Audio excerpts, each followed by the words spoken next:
Good morning बच्चों। Last class में हमने बीमाओं को डिस्कस किया था। हमने पढ़ा था कि बीमा क्या होती है और हमने बहुत सारी भौतिक राशियों की बीमाएं जो हैं वो कैलकुलेट की थी।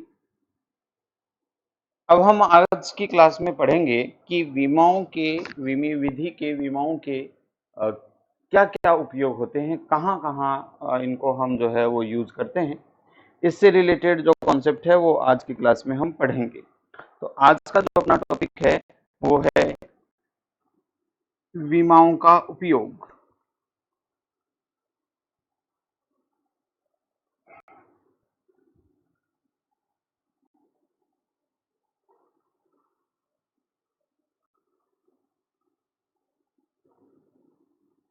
इस पॉइंट को पढ़ेंगे अपन, और इस पॉइंट में भी आज जो हमें जो पहला उपयोग है इसका वो पढ़ना है, और ये है किसी सूत्र की सत्यता की जांच करना।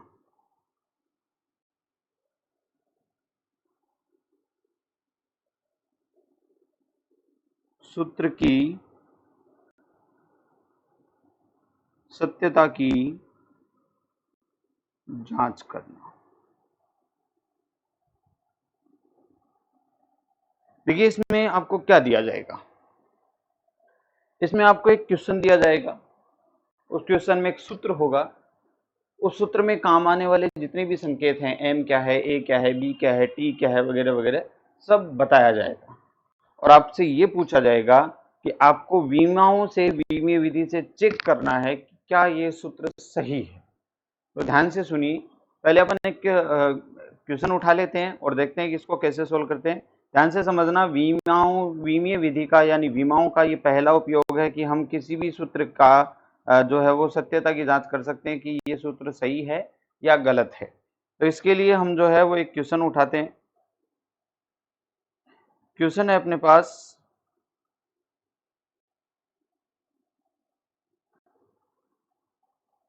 गुरुत्वीय क्षेत्र में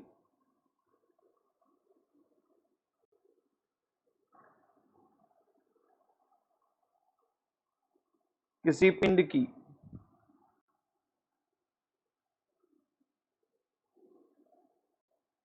स्थितिज ऊर्जा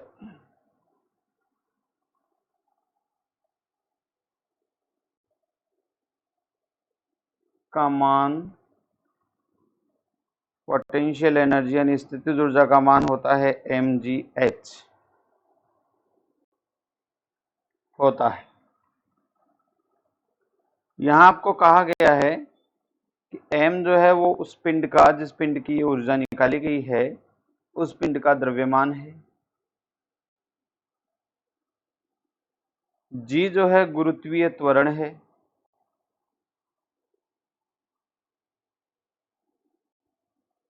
और h जो है वो उस पिंड की पृथ्वी सतह से ऊंचाई है।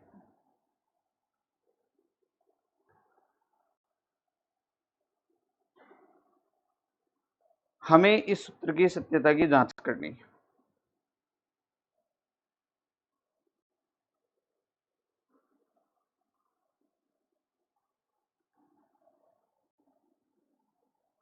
हमारा ये क्वेश्चन है।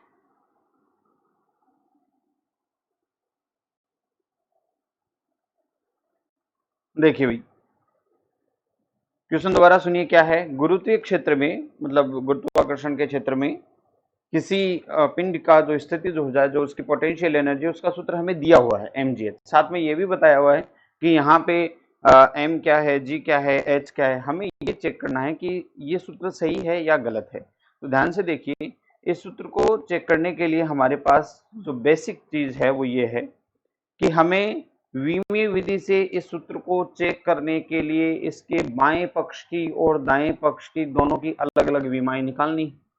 यदि वे विमाएं बराबर बराबर आ जाती हैं तो ये सूत्र विमीय विधि से सही है, नहीं तो हम कहेंगे कि ये सूत्र विमीय विधि से गलत है। बात समझ में आई। इसके इस सूत्र को लिख लेते हैं अपन। हमारे पास ये सूत्र जो है वो है पोटेंशियल एनर्जी बराबर mgh। ये सूत्र हमें दिया हुआ है। इस सूत्र में बाएं पक्ष की विमा पहले निकाल लेते हैं, LHS की विमा यानी कि बाएं पक्ष की विमा निकाल लेते हैं। तो बाएं पक्ष में हमारे पास पोटेंशियल एनर्जी है। अब हमने पोटेंशियल एनर्जी की विमा निकालना जो है कल की क्लास में नहीं सीखा था, तो यहाँ ध्यान से सुनना। हमने गतिज ऊर्जा की विमा जरूर निकाली थी। अब ऊर्जा चाहे कोई सी भी हो, चाहे गतिज ऊर्जा हो, चाहे स्थितिज ऊर्जा हो, चाहे कंपन ऊर्जा हो, दाब ऊर्जा हो, कोई सी भी ऊर्जा हो, यदि वो ऊर्जा है तो उसकी विमा बराबर रहेगी। भाई ऊर्जा तो ऊर्जा ही है, चाहे किसी की भी हो। तो पोटेंशियल एनर्जी यानी स्थितिज ऊर्जा की जो विमा है वो ऊर्जा के बराबर होगी, जो हमने गतिज ऊर्जा कल निकाली थी। और साथ में ये भी देखा था कि ऊर्जा और कार्य की विमा एक ही जैसी होती है। तो ध्यान से सुनिए कि गतिज ऊर्जा यानी स्थितिज ऊर्जा यानी पोटेंशियल एनर्जी की विमा जो है वो ऊर्जा के बराबर होती है। इसकी विमा जो है वो कल हमने सोल्व की थी, तो वहां से उठाते हैं। कल हमने गतिज ऊर्जा की विमा सोल्व की थी और स्थितिज ऊर्जा गतिज ऊर्जा की विमाएं बराबर होंगी। तो यहाँ पर स्थितिज ऊर्जा की जो विमा आएगी वो आएगी m1L2T-2। ये इसके बाएं पक्ष की विमा है। अब चलते हैं दाएं पक्ष की विमा पर, RHS की विमा पर। RHS की विमा निकालते हैं और यदि ये बाएं पक्ष की और दाएं पक्ष की विमा बराबर आ गई तो हम कहेंगे कि ये समीकरण विमीय विधि से पूर्णतः सही है। और यदि बराबर नहीं आती है तो हम कहेंगे कि ये गलत है। चलिए देखिए, दाएं पक्ष की विमा जो है वो RHS की विमा हम निकालते हैं। RHS की विमा में हमारे पास है M है, G है और H है। अब ये ध्यान से सुनिए, ये G जो है वो हमें कहा गया है कि गुरुत्वीय त्वरण है। अब यहां कंफ्यूजन हो सकता है कि गुरुत्वीय त्वरण की विमा हमने निकाली नहीं, लेकिन हमने विमा निकाली है त्वरण की। अब त्वरण तो त्वरण ही है, चाहे गुरुत्व का हो चाहे किसी और पिंड का हो। तो त्वरण की वही विमा होगी जो हमने कल सोल्व की थी। तो त्वरण की विमा जो हमने सोल्व की थी, मैं वहां से डायरेक्ट जो है वो पुट कर रहा हूं। आप चाहें तो त्वरण की विमा कैलकुलेट कर सकते हैं अपने प्रैक्टिस के लिए। तो ध्यान से देखिए भैया कि RHS की विमा में सबसे पहले M आया है। क्वेश्चन में कहा गया है, ये देखो कि M जो है वो पिंड का द्रव्यमान है, ये रहा M पिंड का द्रव्यमान है, G त्वरण है और H ऊंचाई है। तो इसको इस तरह से अपन लिख देते हैं। तो सबसे पहले ये जो M है ये तो द्रव्यमान है, तो इसकी विमा हो जाएगी कैपिटल M। G जो है वो गुरुत्वीय का त्वरण है, त्वरण की विमा होती है m1T-2। और ऊंचाई ये लेंथ है असल में H, तो ऊंचाई यानी लेंथ की विमा हो जाएगी यहाँ पर L। इन सबको हमने मिलाकर लिखा तो ये बनेगा, देखो M तो यहाँ पर आ रहा है 1, L यहाँ पर आ रहा है 2 और T यहाँ पर आ रहा है -2। ये हमारे पास RHS की समीकरण बनी। तो हम कहेंगे कि भाई डायमेंशन यानी विमा ऑफ LHS बराबर है डायमेंशन ऑफ RHS, यानी कि इसके बाएं पक्ष की विमा और इसके दाएं पक्ष की विमा एकदम बराबर है। इसलिए ये सूत्र कौन सा, पोटेंशियल एनर्जी का जो सूत्र हमें दिया गया था, पोटेंशियल एनर्जी बराबर mgh, ये सूत्र पूर्णतया सही है। बात समझ में आई? क्वेश्चन हमें जो इसका एप्लीकेशन है विमा का, जो इसका उपयोग है वो ये है जो हम पढ़ रहे हैं वो ये है कि भाई हमें एक सूत्र दिया जाएगा, हमसे ये पूछा जाएगा कि ये सूत्र जो है वो विमीय विधि से सही है या नहीं है। इसके लिए हमें उस सूत्र में जितने भी संकेत दिए हुए हैं उसके हिसाब से उन सबकी विमाएं लिखनी, और विमाएं लिखने के बाद लेफ्ट हैंड की और राइट हैंड की विमाएं यदि बराबर आ जाती हैं तो हम कहेंगे कि ये सूत्र पूर्ण रूप से सही है, नहीं तो हम कहेंगे कि ये सूत्र सूत्र जो है वो गलत है। बात समझ में आई? चलिए इसका एक एग्जांपल अपन और ले लेते हैं। ये आपकी टेक्स्ट बुक से मैं क्वेश्चन उठा रहा हूं।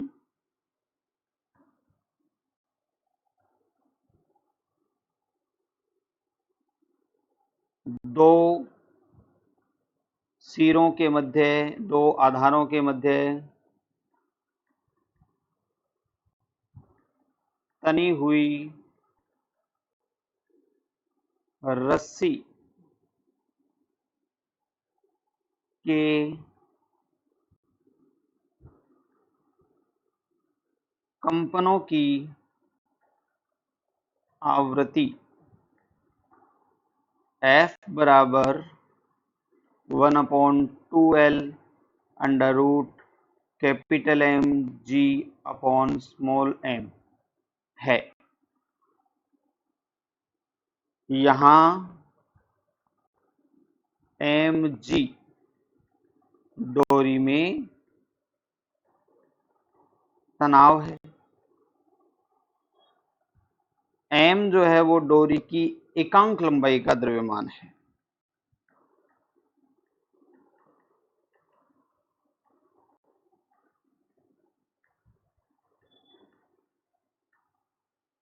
L जो है वो डोरी की लंबाई है।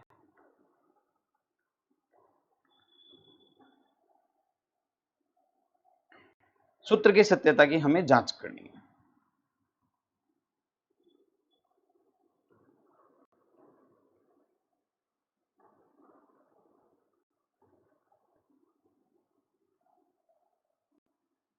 देखिए यहाँ पे जो भी आपको क्वेश्चन दिया जाएगा उसके लिए जो भी सूत्र उठाया जाएगा, हो सकता है वो आपके लिए सूत्र नया हो, आपने उसके बारे में कभी नहीं पढ़ा। तो मैं बार बार ये बात क्लास में आपसे कह रहा हूँ कि हमें इससे कोई मतलब नहीं है कि वो सूत्र कहाँ से आया, उसका उपयोग कैसे होता है। हमें यहाँ पे सिर्फ और सिर्फ उस सूत्र और उस सूत्र में काम आने वाले संकेतों से मतलब है, ताकि हम उसकी विमा लिख सकें। अब यहाँ पे इसने दिया है, अब ये कहीं से भी आया हो, कैसे भी आया, उससे अपने को कोई मतलब नहीं है। हमें सिर्फ विमाएं लिखनी है और हमें इस क्वेश्चन में सूत्र की सत्यता की जांच करनी है। ये क्वेश्चन जो है वो आपकी किताब से जो है वो उठाया हुआ है, आपकी किताब का क्वेश्चन है। तो देखिए भैया, पहले इस चीज को समझिए कि ये क्या चीज है।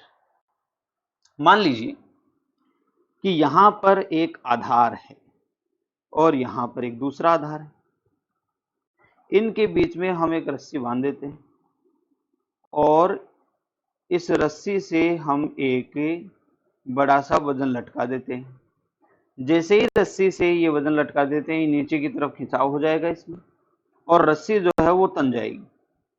ठीक है, ये इससे आधारित जो है वो ये क्वेश्चन बनाया हुआ है। ये मैं सिर्फ आपको डायग्रामिक इंट्रोडक्शन दे रहा हूं कि ये कहां से उठाया हुआ है। अब यहां पर बात ये है भैया कि पहले वाला ये देखो m और g, मैं इसमें आपको बता दूं कि m तो होता है द्रव्यमान। ध्यान से सुनना, ये बहुत इंपॉर्टेंट बात है। m तो होता है किसी चीज का द्रव्यमान, और जब आप उसके द्रव्यमान को g यानी गुरुत्वीय त्वरण से गुणा कर देते हैं तो इसे बोलते हैं हम उस वस्तु का भार या तनाव। बात समझ में आ रही है? इसी को ये कह रहा है डोरी में तनाव है। m द्रव्यमान है और यदि हम किसी वस्तु के द्रव्यमान को g गुरुत्वीय त्वरण से गुणा कर देते हैं तो जो राशि बनती है उसको हम कहते हैं भार या तनाव। ठीक है भाई, ये चीज दे रखी है। तो अब अपन को इसमें से सोल्व करना है।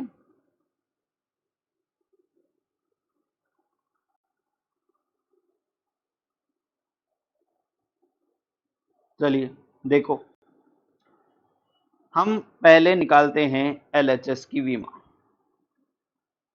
LHS की विमा, LHS में जो दिया हुआ है वो F है, यानी बेटा उसके बारे में कहा हुआ है कि आवृत्ति है। आवृत्ति का हमने निकाला हुआ है 1/, आवर्तकाल होता है और आवर्तकाल का मतलब होता है समय। तो आवर्ती की जो विमा हमारे पास बनी वो बन जाएगी m0L0t-1। ये हमारी इक्वेशन नंबर 1 हो। ठीक है, अब हमें निकालनी RHS की विमा। यदि RHS की विमा इसके बराबर हो गई तो हम कहेंगे कि ये विमाएं बराबर है। चलिए देखिए RHS की विमा। RHS में क्या है हमारे पास, हमें RHS में दिया हुआ है 1/2L under root mg upon small m। ध्यान से सुनिए मेरी बात क्वेश्चन में स्मॉल m के बारे में एक खास बात है। क्वेश्चन में स्मॉल m के बारे में एक खास बात यह है कि ये स्मॉल m जो है वो डोरी का द्रव्यमान नहीं है, डोरी के एकांक लंबाई का द्रव्यमान है।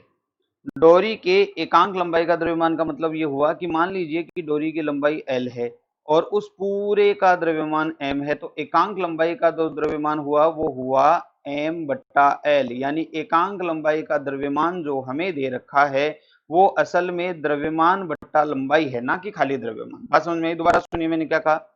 मैंने ये कहा है कि मान लीजिए कि कोई डोरी हमें दे रखी है जिसका लंबाई है l और उसका कोई द्रव्यमान है m, सपोज करो, ठीक है। एल लंबाई की डोरी का द्रव्यमान है m, तो एकांक लंबाई की डोरी का द्रव्यमान कितना हो जाएगा, कैपिटल M बटा एल या m बटा एल जो भी हमें दे रखा है। तो हमें ये स्मॉल m जो दे रखा है वो एकांक लंबाई का द्रव्यमान दे रखा है। इसका मतलब स्मॉल m की जो कहानी है वो असल में द्रव्यमान बट्टा लंबाई है, ना कि द्रव्यमान। बात समझ में आई? इसी की विमा अपन उपयोग करेंगे। तो आइए नीचे अपन बढ़ते हैं RHS की विमा में। तो RHS की जो विमा होगी वो ये होगी कि 1/2 की तो कोई विमा होती नहीं है, तो नीचे है 1/L, तो लंबाई की विमा हमने यहाँ पे लिख दी कैपिटल L। अंडर रूट के अंदर गए, एक तो आया कैपिटल M, ये द्रव्यमान है, इसकी विमा हो जाएगी कैपिटल M के बराबर। G त्वरण है गुरुत्वीय का, अभी उपयोग किया था, उसकी विमा L1T-2 हो जाएगी। और नीचे जो है वो एकांक लंबाई का द्रव्यमान है, इसको देखो द्रव्यमान बट्टा L होता है, तो इसकी विमा अपन लिखेंगे। तो ये ऊपर तो बनेगा m और नीचे बनेगा l, एकांक लंबाई का द्रव्यमान है, तो ये कुछ यूं बनेगा m और बट्टा l। तो देखो इसको ध्यान से लिखते हैं। RHS की विमा में नीचे तो हो गया l, अंडर रूट के अंदर गए तो ये देखो l ऊपर चला जाएगा, तो ये कुछ यूं बनेगा, ऊपर m है, l नीचे से ऊपर जाएगा तो ये बन जाएगा L1T-2, एक l और नीचे से आ गया और ये बन जाएगा m। तो m से m तो यहाँ कैंसिल हो जाएगा और बचा हुआ पार्ट हमारे पास क्या बनेगा, देखो 1/L, अंडर रूट में गए तो ये बन जाएगा L2T-2। अंडर रूट को हटाएंगे तो यहाँ पे ध्यान से देखिए, अंडर रूट हटेगा तो ये बन जाएगा L1T-1, ऐसा बनेगा, स्क्वायर हट जाएगा अंडर रूट में। L से नीचे L है, एक L है, ये L से L कट जाएगा और RHS की जो हमारे पास विमा बनेगी वो बनेगी T-1, ठीक है। ये हमारा हो गया समीकरण नंबर 2। तो देखिए इक्वेशन नंबर 1 जो हमारे पास था ये रही, इक्वेशन नंबर 1 की विमा हमारे पास बन रही थी T-1 और इक्वेशन नंबर 2 की विमा यानी RHS की विमा भी हमारे पास यही बन रही थी। यहाँ हम कहेंगे कि भैया dimension of LHS equals to होगा डायमेंशन ऑफ RHS। इन दोनों की विमाएं बराबर आ रही हैं, तो हम कहेंगे कि ये जो सूत्र हमें दिया हुआ है कौन सा, F बराबर 1/2L root mg upon small m, ये विमीय विधि से सही है, पूर्णतया सही है। बात समझ में? इस तरीके से हम जो है वो विमीय विधि का ये एक उपयोग हो गया कि हम किसी भी सूत्र को उसको जांच कर सकते हैं कि वो सूत्र सही है या गलत है। ये विमीय विधि का एक उपयोग हो गया। बात समझ में आई? चलिए नेक्स्ट हम बढ़ते हैं, और भी इसके जो है वो एग्जांपल्स हैं विमीय विधि के। हम पहला एग्जाम्पल पढ़ चुके हैं, सूत्र की सत्यता की जांच करना। अगला एग्जाम्पल पढ़ेंगे एक मात्रकों से दूसरे मात्रक में कन्वर्ट करना। फिर हम एग्जाम्पल पढ़ेंगे कि कोई नया सूत्र जो है वो हमें बनाना। तो इस तरह से इसके जो बेसिकली जो है वो हम 3 उपयोग पढ़ेंगे।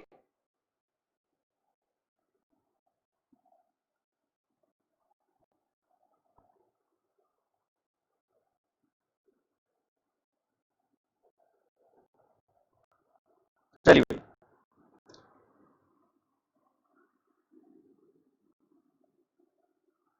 नेक्स्ट विमीय विधि का जो उपयोग है वो है विमीय विधि की सहायता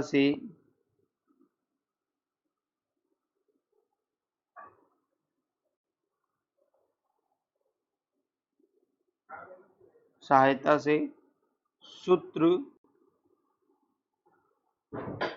व्युत्पन्न करना।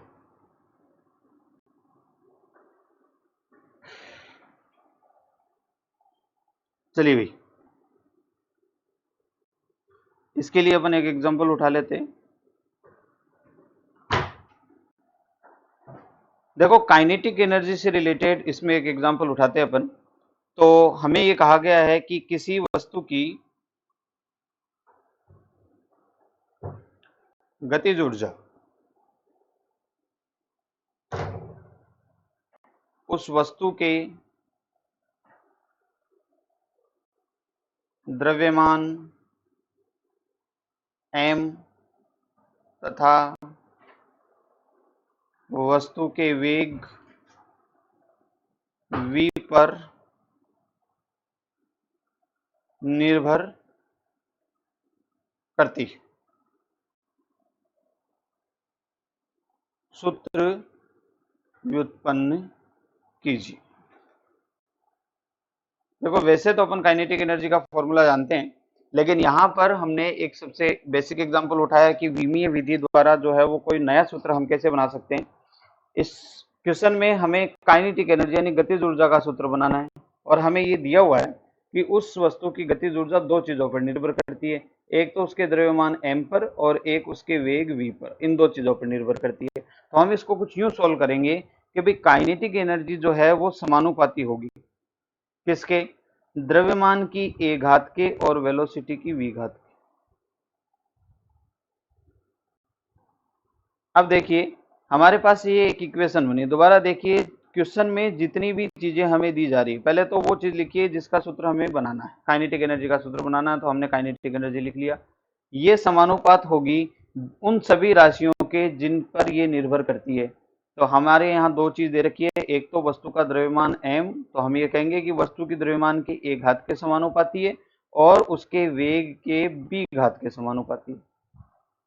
तो यहाँ देखिए, अब अपन आगे बढ़ते हैं। इसमें काइनेटिक एनर्जी बराबर, समानुपात को बराबर में बदलते हैं, तो यहाँ पर एक कोई कांस्टेंट लगता है, हम कांस्टेंट लगा देते हैं m की घात a और v की घात b।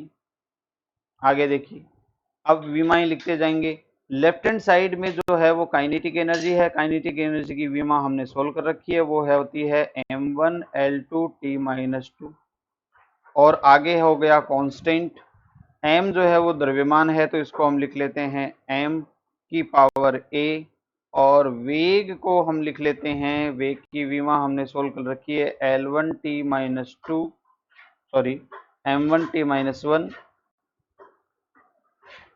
की पावर b। अब देखिए, इन सबको एक साथ लिखते हैं तो ये कुछ यूं बनेगा कि m1L2T-2, ये हमारे पास ऊर्जा की विमा है, सामने है कांस्टेंट, और इन सब की विमा एक साथ लिखें तो m की पावर a, l की पावर b और t की पावर हमारे पास बनी -b। यदि ये सूत्र जो हम बना रहे हैं वो सही है, तो पिछले कॉन्सेप्ट के हिसाब से इसके LHS यानी लेफ्ट हैंड साइड की विमा और RHS यानी राइट हैंड साइड की विमा बराबर होनी चाहिए। तो हम इन दोनों को कंपेयर कर लेते हैं।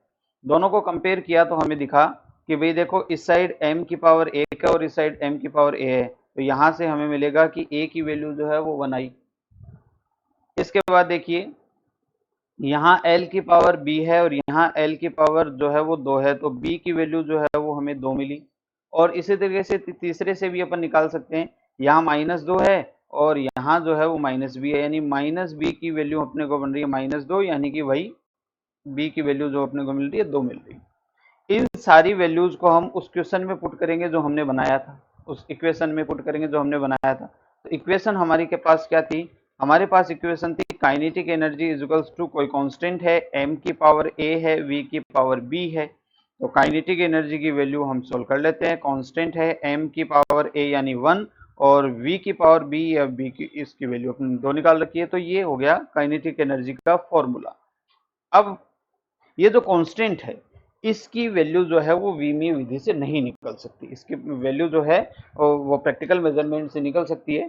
तो इसकी वैल्यू जब प्रैक्टिकल मेजरमेंट से निकाली गई तो इसकी वैल्यू जो है वो अपने को फॉर्मूले के तौर पर याद है 1/2 है। तो यहाँ पर अपने पास काइनेटिक एनर्जी का फॉर्मूला बनेगा 1/2 mv²। इस तरीके से अपन कोई भी नया फॉर्मूला जो है वो वीमी विधि की सहायता से बना सकते हैं। हाँ, उस सूत्र में आने वाले कांस्टेंट, जैसे यहाँ पर वीमी विधि की सहायता से हम सिर्फ इतना ही क्वेश्चन इसका सूत्र इक्वेशन बना सकते हैं, हम इसके कांस्टेंट की वैल्यू नहीं निकाल सकते। तो बेसिकली अपने को यहाँ तक ही सोल्व करना होता है। ये तो चलो ठीक है, अपन इसका सूत्र जानते थे इसलिए कांस्टेंट की वैल्यू हमने इस तरह से लिख दी, बाकी बिना कांस्टेंट के हम यहाँ तक इसको सोल्व करेंगे। चलिए ठीक है, आज की क्लास के लिए इतना ही, बाकी कल हम इस टॉपिक पर आगे बढ़ते हैं।